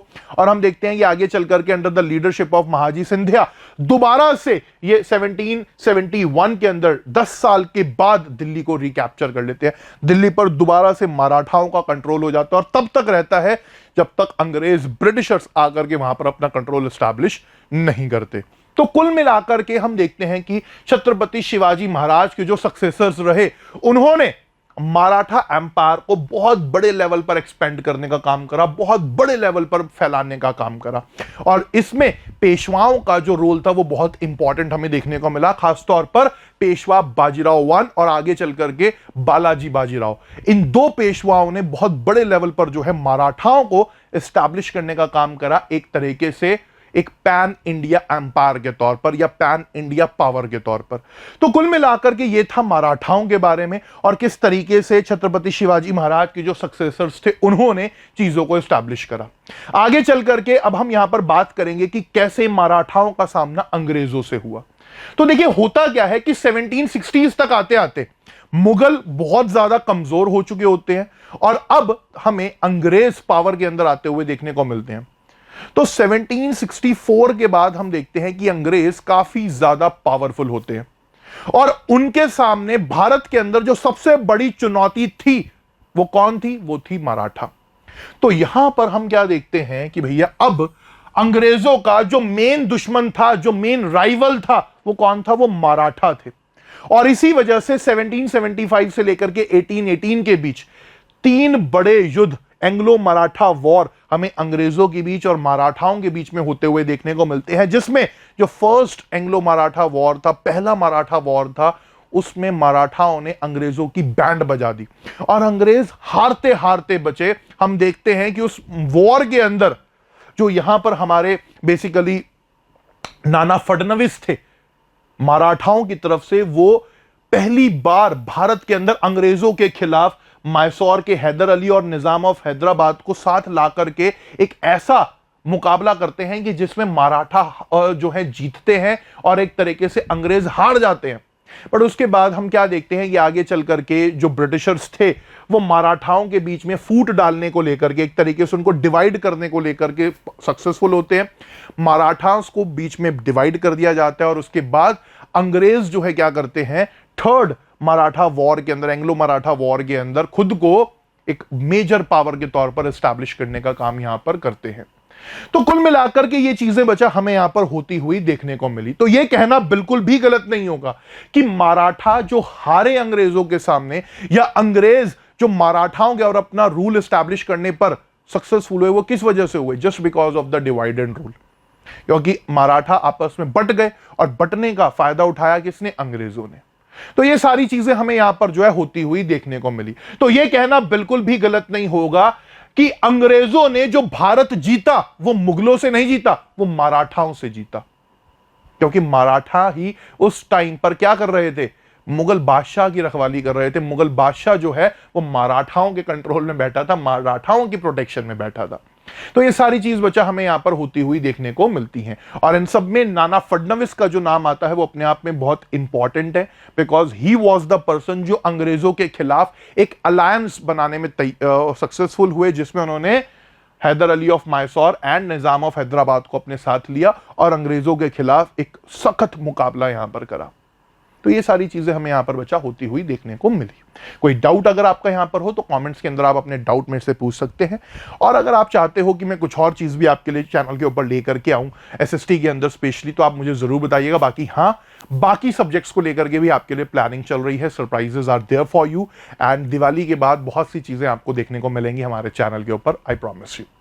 चलिए, अब देखिए क्या होता है कि जब बात आती है मराठा एडमिनिस्ट्रेशन की, तो अब हम थोड़ा सा मराठा के एडमिनिस्ट्रेशन को समझेंगे, देखेंगे कि मराठाओं का सिस्टम कैसे काम करता था। तो देखिए, मैंने आप लोगों को क्या बताया कि छत्रपति शिवाजी महाराज ने क्या करा था, एक सेंट्रलाइज्ड गवर्नमेंट बनाई थी। यानी कि छत्रपति जो होंगे, जैसे कि शिवाजी खुद थे, वो यहां पर सेंटर ऑफ पावर होंगे और उनको हेल्प करने के लिए क्या रहेगा, उनको हेल्प करने के लिए जो है यहां पर मिनिस्टर्स वगैरह हमें देखने को मिलेंगे। हम देखते हैं कि छत्रपति शिवाजी महाराज ने बहुत बड़े लेवल पर अलग अलग एरियाज के अंदर अलग अलग कामों के लिए लोगों को अपॉइंट करा, खुद उनको सैलरीज वगैरह जो है सरकार यानी कि छत्रपति की तरफ से ही दी जाती थी, और जगह जगह पर लोगों को ट्रांसफर भी करा जाता था टाइम टू टाइम कि भाई कोई भी अपनी पावर का मिसयूज ना करे। क्योंकि होता है ना, मान करके चलो कि अगर एक ही एरिया में एक ही व्यक्ति 10-15 साल से बैठा है तो वो क्या है, वहां पर अपनी पावर का मिसयूज कर सकता है। तो छत्रपति शिवाजी महाराज क्या करते थे कि कोई भी ज्यादा पावर गेन ना कर ले तो ट्रांसफर्स यहां पर करते रहते थे। हम देखते हैं कि विडोज को यानी कि जो महिलाएं विधवा हो जाती थी उनको क्या करा जाता था, पेंशन वगैरह दी जाती थी। खास तौर पर उनकी फैमिली में अगर कोई बेटा है तो उसको मिलिट्री सर्विस के अंदर यानी कि मिलिट्री ज्वाइन कराई जाती थी, और एक तरीके से लोगों को बहुत ज्यादा केयर के साथ रखा जाता था, लोगों का ध्यान रखा जाता था। कहा जाता है कि महिलाओं के खिलाफ अगर कोई अपराध कर देता था गलती से तो वो तो बस समझो कि बस भगवान को प्यारा है सीधा। उसके बाद हम देखते हैं कि यहां पर छत्रपति शिवाजी महाराज को असिस्ट करने के लिए 8 मिनिस्टर्स हुआ करते थे, काउंसिल ऑफ मिनिस्टर्स हुआ करती थी, जिसे अष्टप्रधान कहा जाता था। क्या कहा जाता था? अष्टप्रधान कहा जाता था। अष्टप्रधान की जब मैं बात करता हूं तो देखिए क्या है कि छत्रपति हैं, छत्रपति खुद कौन हो गए? राजा हो गए, है ना। जैसे कि शिवाजी हुआ करते थे, छत्रपति शिवाजी महाराज, शांबाजी महाराज, राजा राम जी महाराज हमें देखने को मिलते थे। और उनको हेल्प करने के लिए, उनको असिस्ट करने के लिए फाइनेंस के अंदर या बाकी फॉरेन अफेयर्स के अंदर अलग अलग डिपार्टमेंट्स के अंदर अलग अलग लोग होते थे। जैसे कि हम बात करते हैं कि छत्रपति को असिस्ट करने के लिए एक होता था प्रधान, जिसको प्राइम मिनिस्टर कहा जाता था। देन जब बात आती है फाइनेंसेस को संभालने की तो अमात्य यहां पर होते थे। जब बात आती है लैंड रेवेन्यू की तो सचिव यहां पर होते थे। जब बात आती है चीफ जस्टिस की कि भैया जुडिशियल सिस्टम को कौन संभालेगा, तो न्यायाधीश हमें यहां पर देखने को मिलते थे। जब बात आती है रिलीजियस अफेयर्स की तो रिलीजियस अफेयर्स को लेकर के पंडित राव हमें यहां पर देखने को मिलते हैं। जब बात आती है कमांडर इन चीफ की कि भैया आर्मी को कौन लीड करेगा, तो सेनापति हमें यहां पर देखने को मिलते हैं। जब बात आती है फॉरेन अफेयर्स की कि आसपास के राजा महाराजाओं के साथ कैसे रिलेशन रखने हैं, तो सुमंत उसको लेकर के होते थे। इंटेलिजेंस की भैया कहां पर क्या हो रहा है, कैसी चीजें चल रही हैं, तो उसको लेकर के मंत्री यहां पर होते थे। तो हम क्या देखते हैं कि छत्रपति शिवाजी महाराज ने एक अष्टप्रधान सिस्टम यहां पर डेवलप करा, जिसमें क्या होता था कि छत्रपति को या राजा को हेल्प करने के लिए अलग अलग मिनिस्टर्स, अलग अलग लोग यहां पर होते थे जो अलग अलग काम किया करते थे। साथ ही साथ जब टैक्सेस की बात आती है बच्चा, तो टैक्सेस को देखते हुए हम देखते हैं कि मराठा जो है 2 तरीके के टैक्स चार्ज करते थे, जिसमें एक था चौथ यानी कि 25% टैक्स लिया जाता था, और एक था सरदेशमुखी जो 10% एक्स्ट्रा टैक्स लिया जाता था उन एरिया से जो मराठास के कंट्रोल में नहीं थे, बट एज अ प्रोटेक्शन कि भैया हम तुम्हें प्रोटेक्ट करेंगे, उस तौर पर जो है ये सरदेशमुखी चार्ज किया जाता था, लिया जाता था। तो कुल मिलाकर के ये सारी चीजें हमें जो है मराठाओं के रूल के दौरान टैक्सेशन को लेकर के चीजें देखने को मिलती थी, एडमिनिस्ट्रेशन को लेकर के चीजें देखने को मिलती थी। साथ ही साथ जब बात आती है यहां पर आगे चल करके मराठा होगी, तो हम क्या देखते हैं कि इन्होंने एक बहुत ही बेहतर तरीके से क्वाइंस वगैरह भी यहां पर डेवलप करे, जिसके अंदर हम क्या देखते हैं कि भैया मराठाओं ने गणपति पंत प्रधान रूपी यहां पर जो है क्वाइन अपना शुरू करा, जो आगे चल करके पेशवाओं के समय पर बहुत ज्यादा पॉपुलर हमें होता हुआ देखने को मिला। इसमें देवनागरी यानी कि हिंदी जो स्क्रिप्ट होती है बेसिकली हमारी देवनागरी स्क्रिप्ट, उसमें और पर्शियन भाषा के अंदर लिखा जाता था। इसके अंदर हमें गणपति जी एक तरफ जो है बने हुए देखने को मिलते थे, तो एक तरीके से दिखाता था कि कैसे यहां पर जो है पेशवा के रूल के दौरान जो है ये क्वाइंस वगैरह यहां पर चला करते थे। और ये बहुत ही रेयर क्वाइन है जो मराठाओं के समय पर हमें देखने को बचा मिलता था। कुल मिलाकर के जब मराठाओं की हम बात करते हैं तो आर्मी के सिस्टम को अगर हम समझे तो हम देखते हैं कि मराठा आर्मी अपने आप में बहुत पावरफुल थी, और मराठा आर्मी जो है बचा वो 3 पार्ट्स के अंदर हमें बटी हुई देखने को मिलती है। कितने पार्ट्स में? 3 पार्ट्स में। सबसे पहले आती थी इन्फेंट्री, इन्फेंट्री यानी कि फुट सोल्जर्स, जो सोल्जर्स पैदल लड़ाई लड़ते थे। फिर आती है कैवलरी यानी कि हॉर्स राइडर्स, जो सोल्जर्स घुड़सवार होते थे। फिर आती है नेवी, तो नेवी के बारे में तो आप जानते ही हैं, पहचानते ही हैं। जब हम बात करते हैं कैवलरी की, घुड़सवार की, तो घुड़सवार कैवलरी यहां पर 2 तरह की होती थी। एक होते थे बारगीर यानी कि जिनको खुद छत्रपति सैलरी देते थे, गवर्नमेंट सैलरी देते थे, और एक होते थे शिलेदार जो कि सेल्फ फंडेड होते थे, यानी कि वो खुद से आकर के लड़ाई लड़ते थे, साथ होते थे और उनको जमीनें वगैरह बदले में दे दी जाती थी। हम देखते हैं कि 18वीं सेंचुरी तक आते आते जो मराठास की आर्मी थी वो अपने आप में बहुत ही पावरफुल आर्मी थी। उसके पास आर्टिलरी थी, तोपखाने थे, और यूरोपियन स्टाइल जैसे कि अंग्रेज और यूरोपियंस वगैरह होते थे उनको उनके तरीके से, उनके स्टाइल से डिजाइंड डिसिप्लिन्ड आर्मी हमें देखने को मिलती थी। स्वॉर्ड्स, तलवारें इनके पास हमें देखने को मिलती थी, लैंसेस, गन्स हमें इनके पास देखने को मिलती थी, यहां तक कि मेटल ट्यूब के अंदर रॉकेट्स वगैरह का इस्तेमाल भी जो है मराठा हमें यहां पर करते हुए देखने को मिलते थे। तो मराठा अपने आप में बहुत इंपॉर्टेंट थे, खासतौर पर मिलिट्री वाइज अगर हम देखें इंपॉर्टेंट थे। इसीलिए तो चाहे मुगल्स रहे हों चाहे अंग्रेज रहे हों, उनको कई बार इन्होंने हराया। और जब बात आती है इनके फोर्ट्स की, जब बात आती है इनके किलों की, तो कहा जाता है कि मराठा पावर का, यानी कि मराठाओं का जो सबसे इंपॉर्टेंट सेंटर ऑफ पावर था वो थे इनके किले, उनके फोर्ट। इनके किलों की जब हम बात करते हैं, मराठाओं के फोर्ट्स की जब हम बात करते हैं बच्चा, तो इतने पावरफुल फोर्ट्स हमें देखने को मिलते हैं जिन्हें भेदना, जिनके ऊपर एक तरीके से चढ़ाई करना अपने आप में बहुत मुश्किल था।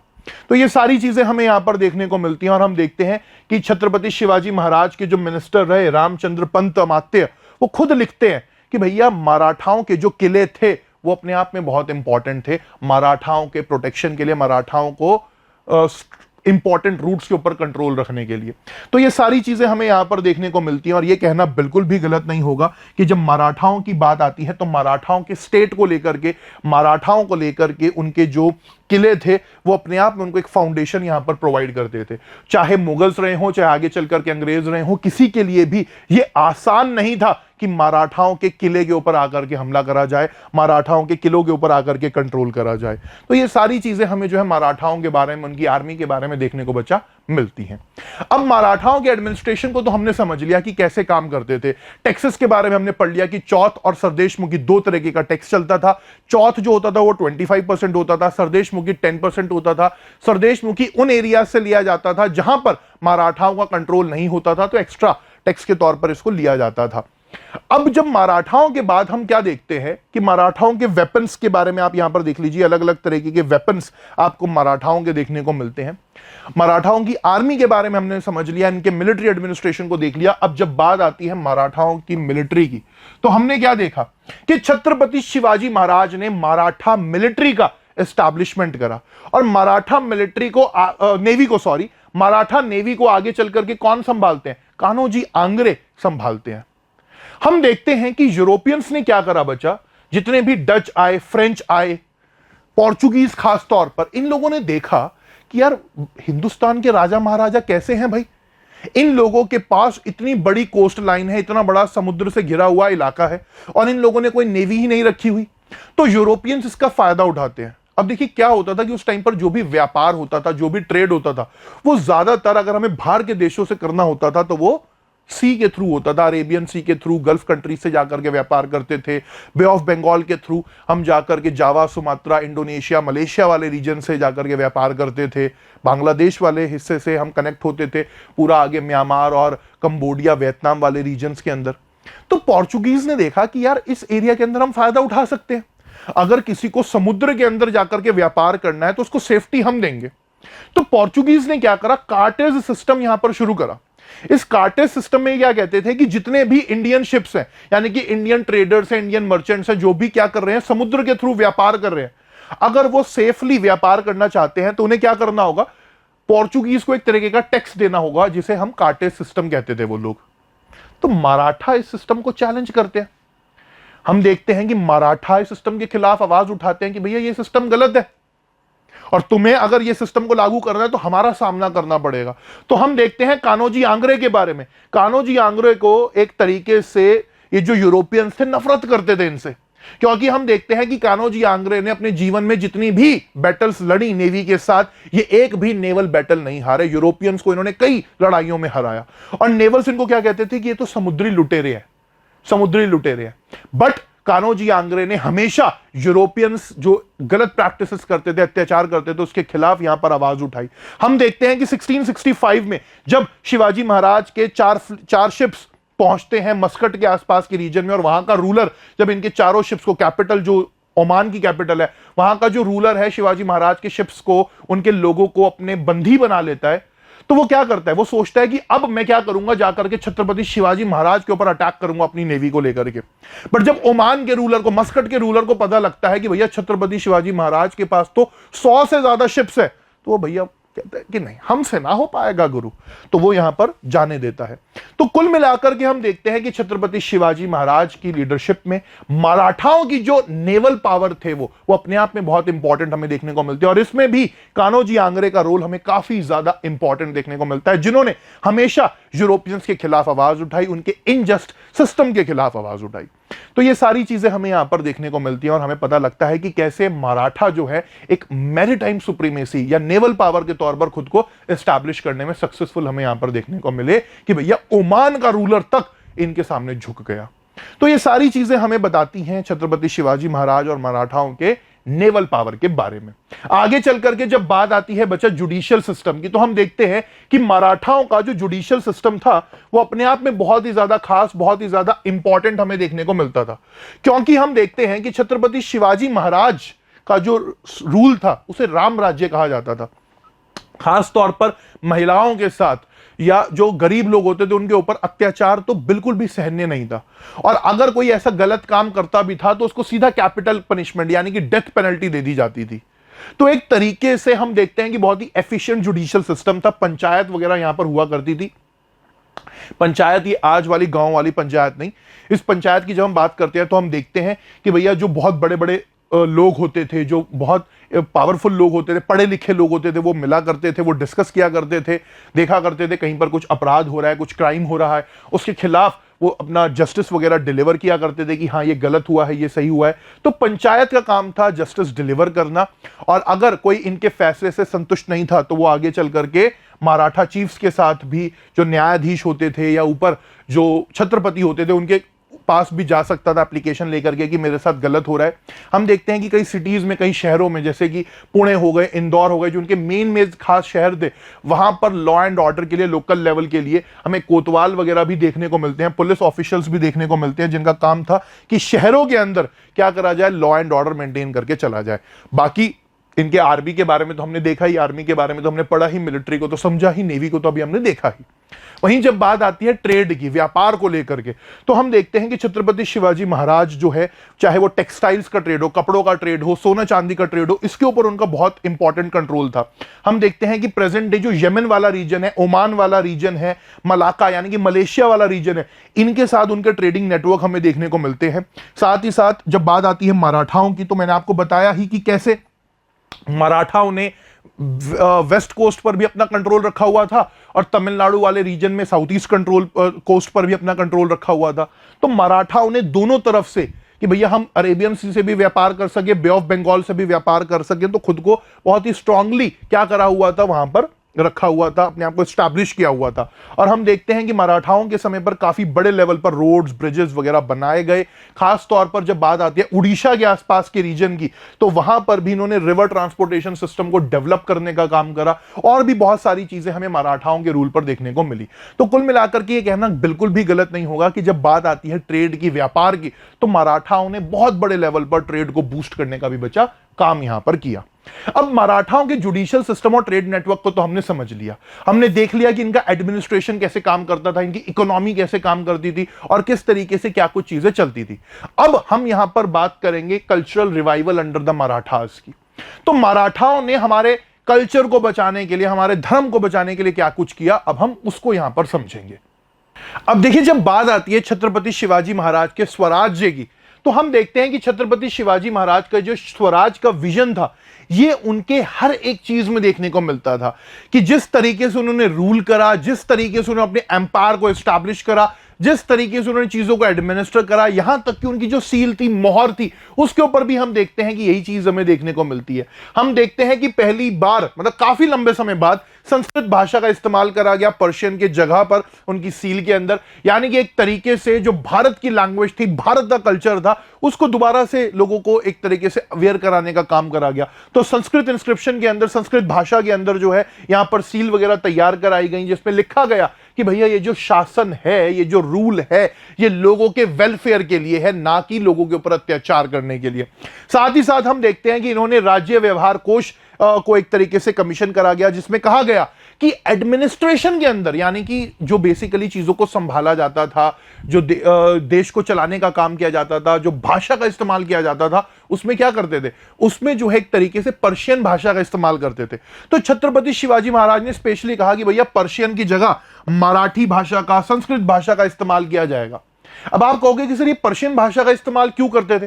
तो देखो समझो, जैसे भारत के ऊपर अंग्रेजों ने 200 साल तक रूल करा, तो आज भी हम देखते हैं कि चाहे हमारे कोर्ट्स हो, चाहे हमारे कई डॉक्यूमेंटेशन हो, वहां पर आज भी इंग्लिश भाषा का इस्तेमाल किया जाता है। सुप्रीम कोर्ट के अंदर तो सारा काम आज भी अंग्रेजी भाषा के अंदर होता है।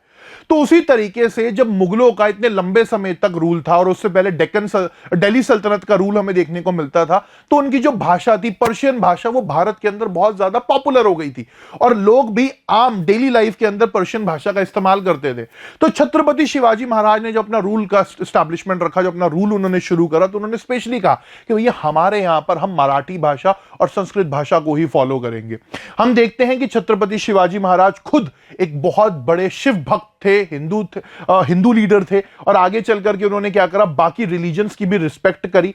बाकी चीजों, जो डैमेज टेंपल्स थे, जिन मंदिरों के ऊपर अटैक करके जिनको तोड़ा गया था, तोड़वाया गया था, उनको छत्रपति शिवाजी महाराज ने रीबिल्ड कराया। संस्कृत भाषा को, मराठी भाषा को उन्होंने बहुत बड़े लेवल पर प्रमोट करा।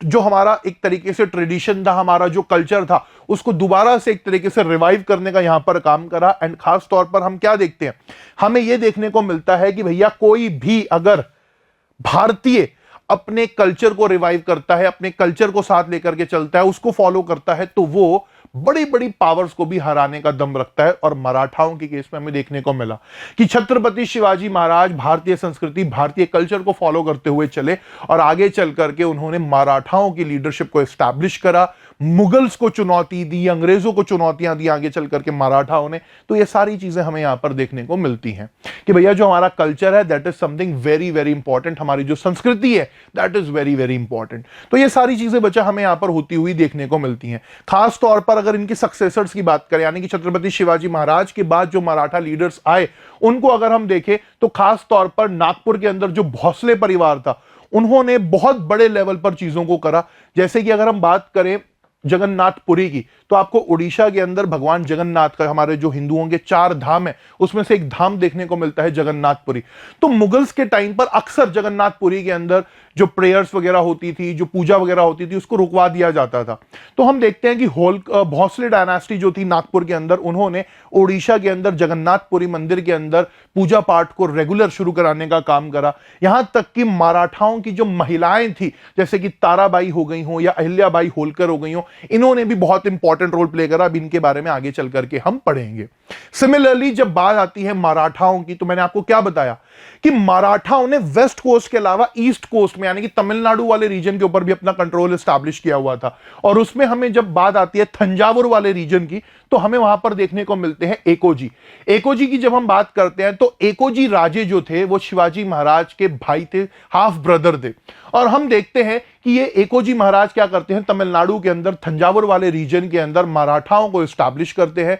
हम देखते हैं कि एक बहुत ही हाइब्रिड कल्चर ये इस रीजन के अंदर डेवलप करते हैं। यहाँ का मिक्स्ड कल्चर हमें देखने को मिलता है। यहाँ पर तमिल, तेलुगु, मराठी भाषा बोलने वाले लोग साथ मिलकर के रहते हैं। आगे चल करके एकोजी महाराज के हमें सरफोजी राजे देखने को मिलते हैं। तो सरफोजी राजे जब थंजावुर के लीडर बनते हैं, यहाँ के जो रूलर बनते हैं, तो यूरोपियन भाषाओं को भी अपने लोगों को सिखाते हैं, खुद भी सीखते हैं, और खुद एक वो बेसिकली मराठी प्ले लिखते हैं जिसका नाम था देवेंद्र कुरवांजी, जिसको क्या करा गया, वर्ल्ड ज्योग्राफी डिस्क्राइब करने के लिए लिखा गया। तो यह कहना बिल्कुल भी गलत नहीं होगा कि मराठाओं ने सिर्फ धर्म का, फेथ का ही रिस्पेक्ट नहीं करा, औरों के कल्चरों को भी रिस्पेक्ट करा, औरों के जो अच्छी बातें थी उनको भी आगे लेकर के चले। और ये सारी चीजें हमें यहां पर देखने को मिलती है। यहां तक कि सरफोजी की लीडरशिप में हम देखते हैं कि जो आज आप भरतनाट्यम देखने को मिलते हैं, जो हमारा क्लासिकल डांस है, उसकी शुरुआत भी, उसकी डेवलपमेंट भी हमें यहां पर होती हुई देखने को मिली। सरफोजी महाराज ने धन्वंतरी महल की एस्टैब्लिशमेंट करी, जिसमें आम जनता को मेडिकल ट्रीटमेंट जो है, बड़ी बड़ी बीमारियों का इलाज जो है फ्री ऑफ कॉस्ट दिया जाता था। और साथ ही साथ आगे चल करके इन्होंने क्या करा कि थंजावुर के अंदर जो जो बृहदेश्वर टेम्पल है जो चोल डायनास्टी के टाइम पर बना था, उस बृहदेश्वर टेम्पल में भोसले परिवार के बारे में, मराठाओं के बारे में भी यहां पर लिखवाया। तो कुल मिलाकर के ये सारी चीजें जो हैं बच्चा हमें मराठाओं के बारे में बताती हैं, मराठाओं के कल्चर से लगाव के बारे में हमें बताती है कि कैसे जो मराठा थे वो कल्चर के साथ भी जुड़ करके चल रहे थे। साथ ही साथ हम यहां पर देखते हैं कि जब बात आती है मराठा विमेंस की, तो ये भी अपने आप में बहुत खास है। तो देखिए, यहां तक आप लोगों के कोई भी डाउट हो तो मैं बार बार आपको बोल रहा हूं कि कमेंट्स के अंदर आप अपने डाउट्स वगैरह मेरे से पूछ सकते हैं। जो भी डाउट हो आप फ्रीली मेरे से पूछ सकते हैं। इस चैप्टर के नोट्स भी आप डाउनलोड कर सकते हैं, the link is in the description. आपको वहां पर इस चैप्टर के नोट्स भी मिल जाएंगे, पूरा का पूरा पीडीएफ आपको मिल जाएगा फ्री ऑफ कॉस्ट। आप जाकर के डाउनलोड कर सकते हैं, अपने दोस्तों के साथ शेयर कर सकते हैं। बिल्कुल भी आपको परेशान होने की जरूरत नहीं है, क्योंकि मैं आपके लिए यहां पर खड़ा हूं, आपके गौतम भैया आपके लिए यहां पर खड़े हैं। तो एसएसटी के अंदर घबराने की, परेशान होने की जरूरत बिल्कुल भी नहीं है। I promise you that. ठीक है, अब देखिए, मराठाओं की जब हमने बात करी तो हमने छत्रपति शिवाजी महाराज के बारे में पढ़ा, संभाजी महाराज के बारे में पढ़ा, राजा रामजी महाराज के बारे में पढ़ा, एकोजी राजे के बारे में पढ़ा, पेशवा बाजीराव वन के बारे में पढ़ा, सरफोजी राजे के बारे में पढ़ा, बड़े बड़े मराठा रूलर्स के बारे में हमने पढ़ा। बट मराठाओं की जो महिलाओं की हम बात करते हैं तो हमने क्या देखा? हमने देखा कि शिवाजी महाराज का जो जन्म हुआ वो शाहजी और जीजाबाई के परिवार में हुआ। तो छत्रपति शिवाजी महाराज को शिवाजी बनाने में उनकी माता का भी बहुत इंपॉर्टेंट रोल हमें देखने को मिलता है। इसी तरीके से आगे चल करके जब बात आती है राजा राम जी की, जो बेसिकली कौन थे? जो छत्रपति शिवाजी महाराज के दूसरे बेटे थे। तो जब राजा राम जी की मृत्यु हो जाती है, उनका देहांत हो जाता है, तो उस टाइम पर औरंगजेब बड़ा खुश होता है कि भैया अब मराठाओं को कौन संभालेगा, क्योंकि उस टाइम पर राजा राम जी महाराज के जो पुत्र थे वो बहुत ही छोटे थे। तो हम देखते हैं कि यहां पर ताराबाई, जो उस टाइम पर छत्रपति शिवाजी महाराज की आप बहू मान लीजिए या राजा राम जी महाराज की क्वीन मान लीजिए, वो यहां पर चीजों को संभालती हैं। वो यहां पर मुगल डायनास्टी को संभालती हैं after the death of her husband Raja Ram ji. तो हम देखते हैं कि औरंगजेब इस टाइम पर डेक्कन के अंदर जब उलझा हुआ था, कमजोर हो रखा था, तो ताराबाई यहां पर एक टफ रेजिस्टेंस देती हैं किनको? मुगलों को।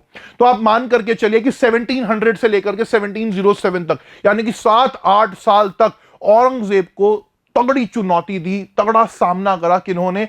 महारानी ताराबाई ने। और हम देखते हैं कि बहुत बड़े लेवल पर मराठाओं ने मुगल एरियाज के ऊपर, मुगल टेरिटरीज के ऊपर अपना कंट्रोल एस्टैब्लिश करा।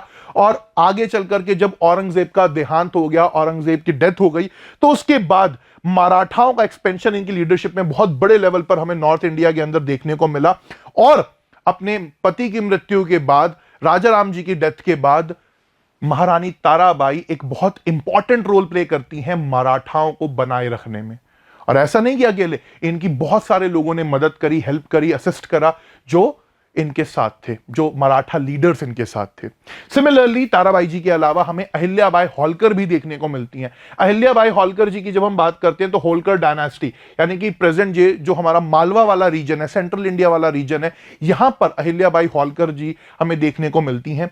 हम देखते हैं कि अहिल्याबाई होलकर को बहुत ज्यादा ट्रेजेडीज का सामना करना पड़ा। बहुत यंग एज के अंदर इनके पति की मृत्यु हो गई, आगे चल करके इनके जो फादर इन लॉ थे उनकी मृत्यु हो गई, इनके बेटे की मृत्यु हो गई, और खुद फिर अहिल्याबाई होलकर जो है यहां पर होलकर डायनास्टी को संभालती हैं। हम देखते हैं कि कैसे अहिल्याबाई होलकर ने चीजों को यहां पर संभाला। एंड सबसे खास बात अहिल्याबाई होलकर के बारे में क्या है कि इन्होंने बहुत ही बेहतर तरीके से एडमिनिस्ट्रेशन को संभाला, और 20-25 साल जो इन्होंने रूल करा, उस 20-25 साल के अंदर इन्होंने विमेंस को भी एम्पावर करने का काम करा बच्चा। तो महिलाओं को शिक्षा दी, पढ़ाया लिखाया, आर्मी के लिए ट्रेन करा, साथ ही साथ इन्होंने इकोनॉमिकली चीजों को बहुत इंपॉर्टेंट रोल प्ले करा। आज हम पता है क्या देखते हैं, पूरे वर्ल्ड के अंदर महेश्वरी साड़ी जो है बहुत इंपॉर्टेंट है। तो महेश्वरी साड़ी हमें अहिल्याबाई होलकर के टाइम पर ही एक कमर्शियल लेवल पर बनती हुई देखने को मिली। साथ ही साथ जो काशी विश्वनाथ का मंदिर है हमारा, काशी विश्वनाथ मंदिर के अंदर इन्होंने रीडेवलपमेंट का काम करवाया। साथ ही साथ गुजरात के अंदर जो सोमनाथ टेम्पल है उसको इन्होंने बनवाने का दोबारा से काम कराया। तो हम देखते हैं कि अहिल्याबाई होलकर का एक बहुत इंपॉर्टेंट रोल रहा जब बात आती है मराठाओं महिलाओं के बारे में। तो मराठाओं की जब हम बात करते हैं तो मराठाओं ने हमेशा अपने कल्चर के लिए, अपने फेथ के लिए यहां पर चीजों को संभालने का और विदेशी हुकूमत के खिलाफ रेजिस्टेंस का काम यहां पर हमें होता हुआ देखने को मिला। ना सिर्फ पुरुष बल्कि महिलाएं भी यहां पर हमें काफी बड़े लेवल पर काम करती हुई देखने को मिली। तो महारानी ताराबाई जो किसकी वाइफ थी, हमारे राजा रामजी महाराज की। राजा रामजी महाराज कौन थे, छत्रपति शिवाजी महाराज के सेकंड बेटे। तो एक तरीके से ताराबाई कौन हुई, ताराबाई जो है वो छत्रपति शिवाजी महाराज की बहू हो गई, है ना, एक तरीके से डॉटर इन लॉ हो गई। सिमिलरली जब बात आती है अहिल्याबाई होलकर की, तो ये होलकर डायनास्टी की क्वीन रही। इन्होंने बहुत इंपॉर्टेंट रोल प्ले करा होलकर डायनास्टी को संभाल करके रखने में, अपने हस्बैंड की डेथ के बाद, अपने फादर इन लॉ की डेथ के बाद और यहां तक कि अपने बेटे की डेथ के बाद। तो जब इनके परिवार में इतनी ज्यादा ट्रेजेडी हुई तो इन्होंने अपनी प्रजा को ही अपने परिवार के तौर पर लेकर के ये चली और ये चीजें हमें होती हुई देखने को मिलती है। तो हम क्या कह सकते हैं बच्चा कि जब भारत की बात आती है तो भारत के अंदर हमें एक से एक महिलाएं देखने को मिलती हैं। तो आपने पिछली क्लास में रानी दुर्गावती के बारे में मेरे साथ पढ़ा था, साथ ही साथ इस क्लास के अंदर हम लोगों ने ताराबाई जी के बारे में, अहिल्याबाई होलकर जी के बारे में पढ़ा।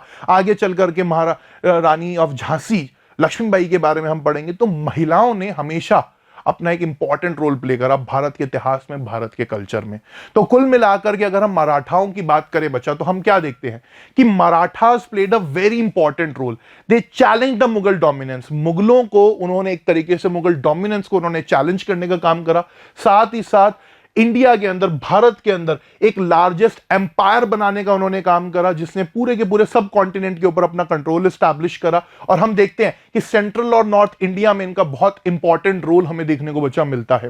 साथ ही साथ हम लोग देखते हैं कि मराठाओं ने भारतीय कल्चर को, इंडियन कल्चर को, भारत के कल्चर को, लोकल हिंदू ट्रेडिशंस को बचा करके रखने का भी काम करा। और बहुत ही वेल एफिशिएंट एडमिनिस्ट्रेटिव सिस्टम इनके लीडरशिप के अंदर देखने को मिलता है, जहां पर अपने धर्म को तो इन्होंने एक तरीके से कल्चरली प्रिजर्व करा ही, पर दूसरे के धर्मों के साथ कभी भेदभाव यहां पर नहीं करा। और हम देखते हैं कि इनका जो आइडिया था स्वराज का, वो अपने आप में बहुत ज्यादा खास था। और ये स्वराज का आइडिया ही आगे चल करके फ्रीडम स्ट्रगल के दौरान हमें एक बेस बनता हुआ देखने को मिलेगा। तो कुल मिलाकर के मराठाओं की जब हम बात करते हैं बच्चा, तो यह कहना बिल्कुल भी गलत नहीं होगा कि अंग्रेजों ने जो भारत जीता या भारत के ऊपर जो कंट्रोल करा, उस टाइम पर मुगल भारत में नहीं थे। उस टाइम पर जो है हमें मराठा देखने को मिलते थे कि एक तरीके से अंग्रेजों ने मराठाओं से भारत को जीता।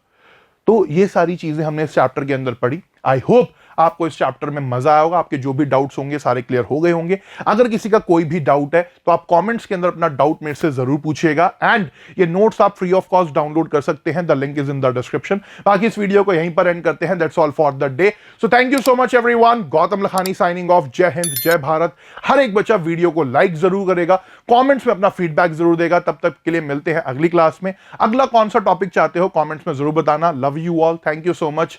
जय हिंद, जय भारत।